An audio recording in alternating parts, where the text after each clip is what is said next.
हिंदुस्तान में श्री कृष्ण जन्माष्टमी का त्योहार लोग बहुत धूमधाम से मनाते हैं। घरों में, मंदिरों में झांकियां सजाते हैं। ठीक रात 12 बजे श्री कृष्ण जी का जन्म मनाते हैं और इसी के साथ साथ उनके लिए 56 भोग का प्रसाद भी बनाते हैं। तो हम भी शुरू करते हैं ना जन्माष्टमी की तैयारियां बहुत धूमधाम से और बनाते हैं जन्माष्टमी के वो स्पेशल वाली भोग थाली की ना कुछ स्पेशल रेसिपीज। जानते हैं इस भोग प्रसाद की थाली में सबसे इंपॉर्टेंट होती है धनिया की पंजीरी, मखाना पाग और कृष्ण जी का फेवरेट माखन मिश्री। इसी के साथ साथ मेवे की खीर भी बनती है। पंचामृत तो जरूरी होता है ना। तो चलिए आज हम यही सब बनाते हैं और करते हैं श्री कृष्ण जन्माष्टमी की तैयारियां शुरू। तो तैयार हो जाइए आप भी और मिलके करते हैं भोग की थाली की तैयारियां।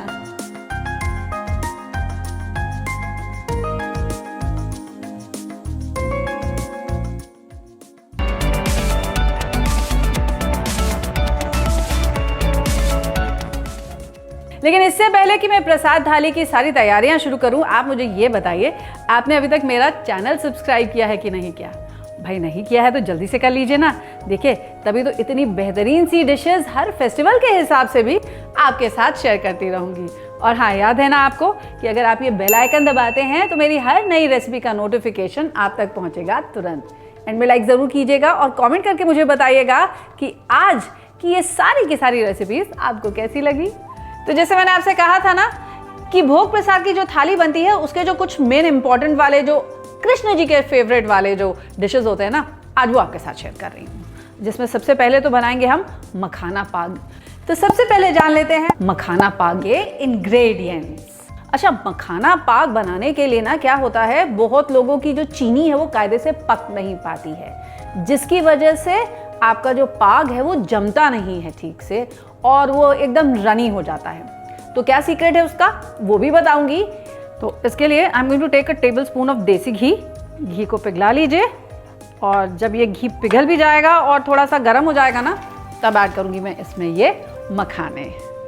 आप नोटिस करेंगे जैसे जैसे ये मखाना भूनता जाएगा ना, ये थोड़ा साइज में श्रिंक हो जाएगा। और अब देखिए ये हल्का सा गोल्डन भी हो चुका है।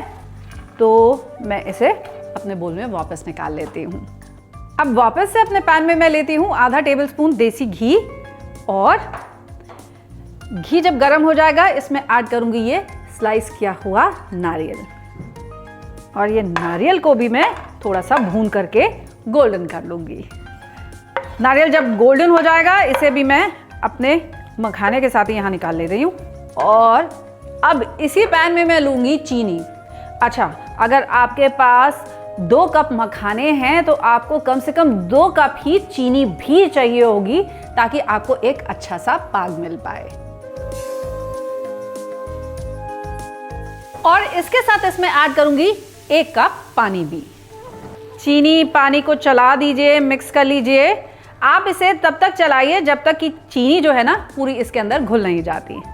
मिक्स दिस वेल एंड सबसे पहले तो इसे हम एक उबाल पे ले आते हैं। Bring this to a boil.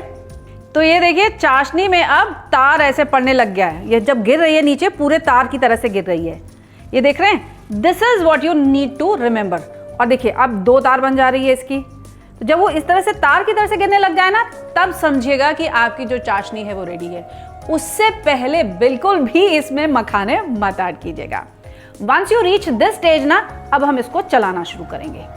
ऐसा करने से जानते क्या होगा, एक तो देखिए इसमें कितनी सारी झाग आने लग जाएगी और दूसरी बात ये वापस से क्रिस्टलाइज होने लग जाएगी। और वही तो हमको चाहिए ना, ताकि हमारी जो मखाना पाग है वो अच्छे से जम सके। इसीलिए शुगर को वापस से एक बार क्रिस्टलाइज करना भी ज़रूरी है। तो जब तक ये आगे और थोड़ा सा पकती है, मैं एक थाली को ग्रीस करके यहाँ रख लेती हूँ। इसे जल्दी से ग्रीस कर लेते हैं थोड़े से देसी घी के साथ। ऐसे अच्छे से इसे पूरा देसी घी से रब कर दीजिए। थोड़ा लिबरली घी लगाइएगा, कम मत लगाइएगा, ताकि ये आसानी से इसके ऊपर से अलग हो सके। अब तेज़ आंच पे फिर से एक बार लेकर आइए अपनी चाशनी और उसे ऐसे उफन जाने दीजिए। और जब वो ऐसे उफनने लग जाएगी ना, तब ऐड कर देंगे इसमें हम अपने मखाने और नारियल भी। अब इसे जल्दी जल्दी आप इसमें चलाना शुरू कीजिए। इसे मिक्स कीजिए और अब गैस को कर देंगे हम बंद, क्योंकि हम नहीं चाहते कि चाशनी इससे ज़्यादा आगे पके, नहीं तो वो कैरमलाइज होने लग जाएगी और ब्राउन हो जाएगी। और हमें चाहिए मखाना पाक जो एकदम सफ़ेद होगा। और जल्दी जल्दी अब आप अपने मखाने को, नारियल को, चाशनी को चलाना शुरू कीजिए। चलाना आपको इसे बंद बिल्कुल नहीं करना है, चलाते रहिए, कंटिन्यूअसली इसे चलाते रहेंगे। ये देखिए अब कैसे ये इकट्ठा होना शुरू हो गया, देख रहे हैं आप? चीनी जो है इसके ऊपर जमने लग गई है, ये देखिए, लाइक दिस। अब एट दिस स्टेज इसे मैं अपनी थाली में निकाल ले रही हूँ। जल्दी से इसे थाली में उतार लीजिए और इसे दबा दीजिए। ध्यान रखिएगा इस वक्त ये बहुत गर्म है, तो गलती से भी इसे अपने हाथों से नहीं छूइएगा। ऑफ कोर्स आप चाहें तो इसे एक पट्टी की तरह से, यानी कि चिक्की की तरह से भी जमा सकते हैं, नहीं तो इसके इंडिविजुअल पीसेस भी कोट हो जाते हैं, विच टेस्ट डिलिशियस। तो आपको जितना चाहिए ना आप उतना उठाइए। तो इसको अब मुझे कंप्लीटली कूल डाउन होने के लिए रख देना है, तो इसे ठंडा होने के लिए रख देते हैं हम। अब जान लेते हैं मखाना खीर के इंग्रेडिएंट्स। यहाँ मैं दूध उबालने के लिए चढ़ा दे रही हूँ फॉर द मखाना खीर। तो इस दूध को हम तब तक पका लेंगे जब तक कि ये रिड्यूस होके हाफ नहीं हो जाता। और साइड की जो मलाई है ना, जब आप उसे छुड़ाते जाएंगे तो क्या होगा, जो दूध है वो मलाईदार हो जाएगा, यानी कि हमारी खीर और बेहतरीन बनेगी। अपनी खीर के लिए मैंने यहाँ पर कुछ मखाने और इसी के साथ साथ कुछ ड्राई फ्रूट्स इकट्ठे कर लिए हैं। देखिए दूध भी पक के अब आधा हो चुका है। तो अब अपनी खीर में ऐड कर दूंगी मैं 1 टेबलस्पून बादाम, 1 टेबलस्पून बारीक कटी हुई पिस्ता भी, 1 टेबलस्पून चिरौंजी भी, 1 टेबलस्पून काजू, 1 टेबलस्पून किशमिश, 1 कप भुना हुआ मखाना। इसे स्टर कर दीजिए और अब इसी के साथ ऐड कर देंगे इसमें चीनी भी। तो अब चीनी कितनी ऐड की जाए?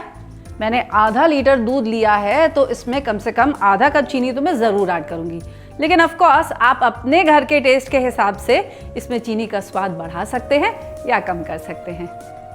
अब चीनी के साथ इस खीर को मैं पका लूँगी 4 से 5 मिनट के लिए, ताकि जो चीनी का जो कच्चापन है ना वो जल के ख़त्म हो जाए। तो अब खीर को परस लेते हैं। खीर भी डन, मेवा पाक भी डन, और अब बनाते हैं सबसे स्पेशल वाली रेसिपी, और वो है धनिया पंजीरी की। अब जान लेते हैं धनिया पंजीरी के इंग्रेडिएंट्स। क्या आप जानते हैं जन्माष्टमी पे धनिया की पंजीरी क्यों बनती है?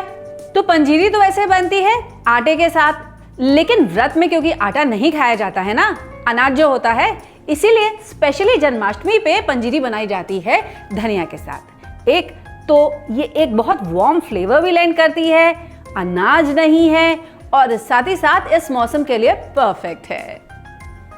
तो अब हम क्या करने वाले हैं, सबसे पहले हम इस धनिया को हल्का सा भून लेंगे ताकि इसका जो भी मॉइस्चर होगा ना वो निकल जाए। तो मैंने ले लिया है यहाँ पर 1.25 कप धनिया।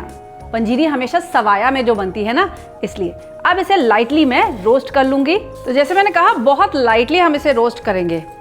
मकसद सिर्फ धनिया को सुखा लेने का है, इसको हल्का सा फ्रेग्रेंट कर लेने का है। और अब धनिया मैं वापस अपने बोल में निकाल लेती हूँ। तो आप नोटिस कर रहे होंगे कि धनिया को मैं इजीली अपने हाथ से छू पा रही हूँ, यानी कि इतना ही गर्म करना है हमें इसे, ज़्यादा बिल्कुल भी नहीं। अब इसे हल्का सा कूल डाउन कर लूँगी और फिर इसको पीस करके इसका एक पाउडर बना लूँगी। आप चाहें तो धनिया के पाउडर को भी भून सकते हैं, लेकिन धनिया के पाउडर को भूनने में जानते हैं क्या खतरा रहता है कि कभी कभी वो जल भी सकता है। इसलिए अगर आप होल कोरिएंडर सीड्स को रोस्ट करके तब पीसेंगे ना, तो आप नोटिस करेंगे फ्लेवर भी अच्छा आएगा और साथ ही साथ उसकी जो खुशबू है, जो उसका अरोमा है, वो भी बेटर आएगा। ताज़ी पिसी धनिया जो होगी। तो अब ये ठंडा हो चुका है, इसे मैं पीस लेती हूँ। And for that I am going to use my Bajaj Jubel MG। Just look at its stunning prism design. इतना ही नहीं, it has a secure hands free operation due to lid lock and jar lock feature. जैसे आप multitasking कर सकते हैं अपने kitchen में, जैसे कि मैं करती हूँ। Now I am taking about a table spoon of desi ghee in my pan, और इस घी में मैं अपने सारे मेवे हल्के से भून लूंगी। घी को हल्का सा गर्म कर लेंगे और तब ऐड करेंगे इसमें अपने पंच मेवे। पंजीरी है, इसमें हर चीज़ 5 के हिसाब से जाती है, तो पंच मेवे पड़ेंगे यानी कि 5 मेवे। और इसमें मैं ऐड कर रही हूँ बारीक कटा हुआ बादाम, बारीक कटा हुआ पिस्ता, मखाने, थोड़ी सी किशमिश और इसी के साथ साथ चिरौंजी भी। इनको हल्का सा टॉस कर लीजिए ताकि ये फ्रेग्रेंट भी हो जाएं, थोड़े से क्रिस्प भी हो जाएं।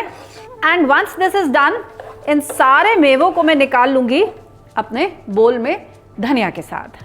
तो ड्राई फ्रूट्स के साथ साथ जितना घी है ना वो भी सारा इसमें जाएगा, क्योंकि पंजीरी में घी भी पड़ता है, इट इज़ कंपल्सरी।